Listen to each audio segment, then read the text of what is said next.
immigration policy aides to depart amid criticism of new migration policy. Staff departures are common after midterms, but the president's immigration team has struggled with turnover. Two White House officials involved in crafting immigration policy are preparing to depart as the Biden administration rolls out new asylum restrictions that critics say mirror those from the Trump era. Lise Lavelle, Deputy Assistant to the President and Senior Advisor for Migration, and Lady Perez Davis, Special Assistant to the President for Immigration, are set to leave the White House, according to two sources familiar with the plans. Lavelle's last day will be March 1, but Perez Davis was asked by the White House to delay her departure and will leave in a couple months, according to a person familiar with the plan but was not authorized to speak publicly. Both Lavelle and Perez Davis have been in their roles for roughly a year. Lavelle has been with the administration since the start, previously serving as Chief of Staff at the U.S. Customs and Border Protection before moving to the White House. She was on a one-year detail with the White House and stayed longer than intended, a White House official noted. Perez Davis, who was previously Policy Director at the Asylum Seeker Advocacy Project, is departing for family reasons, the official said. Both exits are unrelated to the administration's policy rollout this week, a White House official said.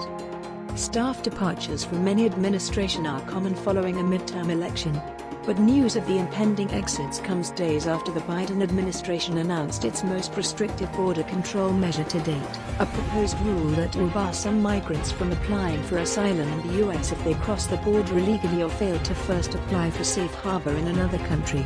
The proposal, which immigrant advocates refer to as the transit ban or the asylum ban, will take effect on May 11 and serve as its policy solution to the long-awaited end of Title 42, a pandemic-era restriction that lifts the same day.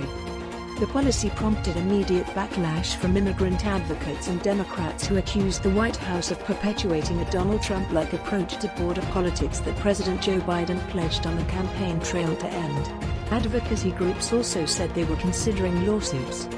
Amid the blowback, administration officials criticized Congress, arguing that the White House has been left to roll out new policies to fill the void left by inaction on the Hill. To be clear, this was not our first preference or even our second. From day one, Biden has urged Congress to pass comprehensive immigration reform and border security measures to ensure orderly, safe and humane processing of migrants at our border, a senior administration official said in a call with reporters on Tuesday. The White House did not immediately respond to requests for comment on the departures. Lavelle and Perez Davis's exit from the administration are just the latest changes on Biden's team handling migration and the border in his first 2 years. Tyler Moran, Biden's senior advisor for migration, left in January 2022, after replacing Amy Pope the previous summer. Esther Olavarria, the deputy assistant to the president for immigration at the Domestic Policy Council, also retired that month. Roberta Jacobson, Biden's border czar, left in April 2021, and some mid- and low-level aides have also departed.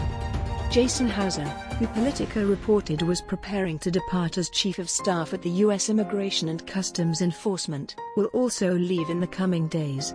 He was the highest-ranking political appointee at the DHS agency since there is no Senate-confirmed director.